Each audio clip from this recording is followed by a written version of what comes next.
my coronation day, there'll be music and dancing and a feast right here in the castle.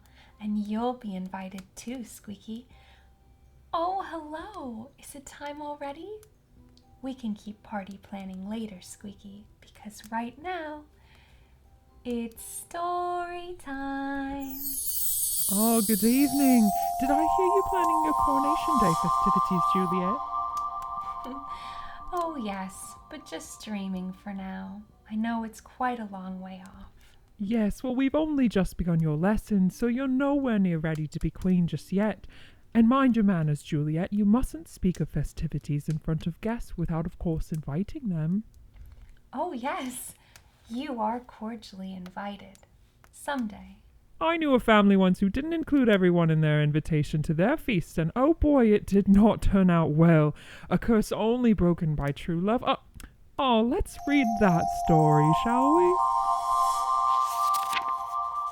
Tonight's tale is Briar Rose by Jacob and Wilhelm Grimm. Once upon a time, a king and a queen reigned in a land very far off, where there were, in those days, many fairies. Now this king and queen had plenty of money and plenty of fine clothes to wear and plenty of good things to eat and drink and a coach to ride out in every day. But though they had been married many years, they had no children, and this grieved them very much indeed. But one day, as the queen was walking by the side of the river at the bottom of the garden, she saw a poor little fish that had thrown itself out of the water and lay gasping, nearly dead on the bank. Then the queen took pity on the little fish and threw it back again into the river, and before it swam away, it lifted its head and said, I know what your wish is, and it shall be fulfilled. In return for your kindness to me, you will soon have a daughter.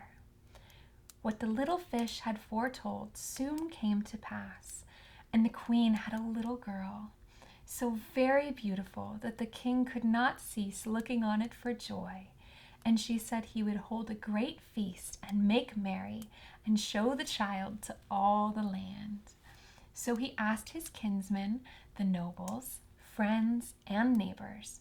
But the queen said, I will have the fairies come also, that they might be kind and good to our little daughter. Now there were 13 fairies in the kingdom, but as the queen and king only had 12 plates for them to eat off of, they were forced to not invite one fairy. So 12 fairies came, each with a high red cap on her head, red shoes and high heels, and a long white wand in her hand. And after the feast was over, they gathered round and gave their best gifts to the little princess. One gave her goodness, another beauty, another riches, and so on until she had all the good in the world. Just as 11 of them had been done blessing her, a great noise was heard in the courtyard, and word was brought that the 13th fairy had come, with a black cap on her head, black shoes on her feet, and a broomstick in her hand. And presently she came up to the dining hall. Now, as she had not been asked to feast, she was very angry, and she scolded the king and queen very much, and set to work to take her revenge. So she cried out, The king's daughter shall, in her 15th year, be wounded by a spindle and fall down dead. Then the 12th fairy, who had not yet given her gift, came forward and said that the evil wish must be fulfilled, but that she could soften its mischief. So her gift was that the king's daughter, when the spindle wounded her, should not really die, but it should only fall fast asleep for 100 years. However, the king still hoped to save his dear child from the threatened evil, so he ordered that all the spindles in the kingdom should be bought up and burnt. But all the gifts of the first 11 fairies were in the meantime fulfilled, for the princess was so beautiful, well-behaved, and good and wise that everyone who knew her loved her. It happened that, on the very day she was 15 years old, the king and queen were not at home, and she was left alone in the palace.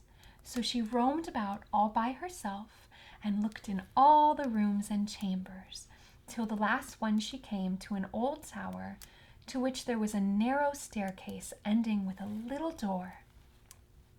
In the door there was a golden key, and when she turned it, the door sprang open, and there was sat an old lady spinning away very busily. "Why, how now, good mother?"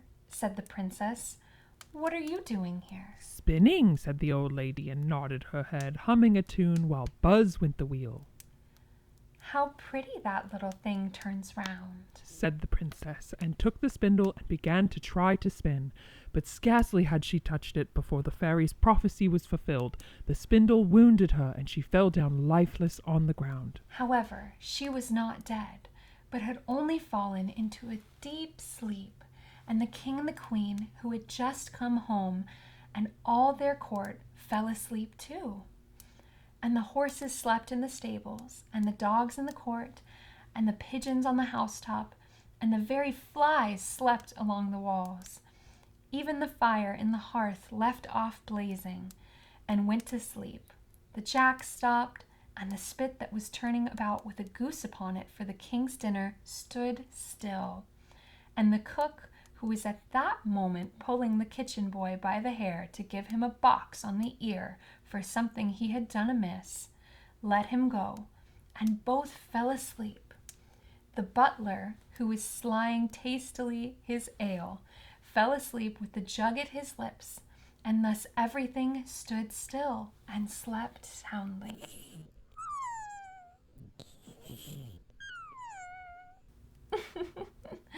It looks like the spell has worked on Squeaky as well. A large hedge of thorns soon grew round the palace, and every year it became higher and thicker, till at the last the old palace was surrounded and hidden, so that not even the roof or the chimneys could be seen. But there went a report through all the land that the beautiful sleeping Briar Rose, for so the king's daughter was called, so that from time to time several kings' sons came and tried to break through the thicket into the palace. This, however, none of them could ever do, for the thorns and bushes had laid hold of them, and they were stuck fast and died. After many, many years, there came a king's son into the land, and an old man told him the story of the thicket of thorns, and how a beautiful palace stood behind it, and how a wonderful princess called Briar Rose lay in it asleep with all her court.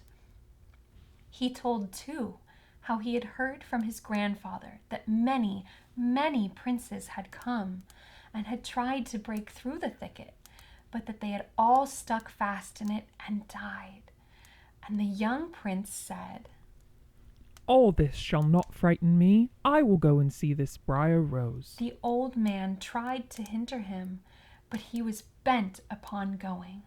Now that very day the 100 years were over, and the prince came to the thicket and saw nothing but beautiful flowering shrubs, through which he went with ease, and they shut in after him as thick as ever. He then came at last to the palace, and there in the court lay the dogs asleep, the horses standing in the stables, and on the roof sat the pigeons fast asleep with their heads under their wings. And when he came into the palace, the flies were sleeping on the walls. The butler had the jug of ale at his lips, going to drink a draught, and the maid sat with a fowl in her lap, ready to be plucked, and the cook in the kitchen was still holding up her hand. Then he went on still farther, and all was so still that he could hear every breath he drew, till at last he came to the old tower, and opened up the door of the little room in which Briar Rose was, and there she lay, fast asleep on a couch by the window. She looked so beautiful that he could not take his eyes off of her, so he stooped down and gave her a kiss. But the moment he kissed her, she opened her eyes and smiled upon him, and they went outside together. And soon the king and queen also awoke, and all the court, and gazed on each other with great wonder. And the horses shook themselves, the dogs jumped and barked, the pigeons took their heads from under their wings and looked about and flew into the fields. The flies on the walls buzzed again, and the fire in the kitchen blazed up with the goose for the king's dinner upon it. And the butler finished his draught of ale, The maid went on plucking the fowl, and the cook gave the boy a box on his ear. And Squeaky Mouse also awoke. And then the prince and Briar Rose were married, and the whole wedding feast was given. And they all lived happily ever after.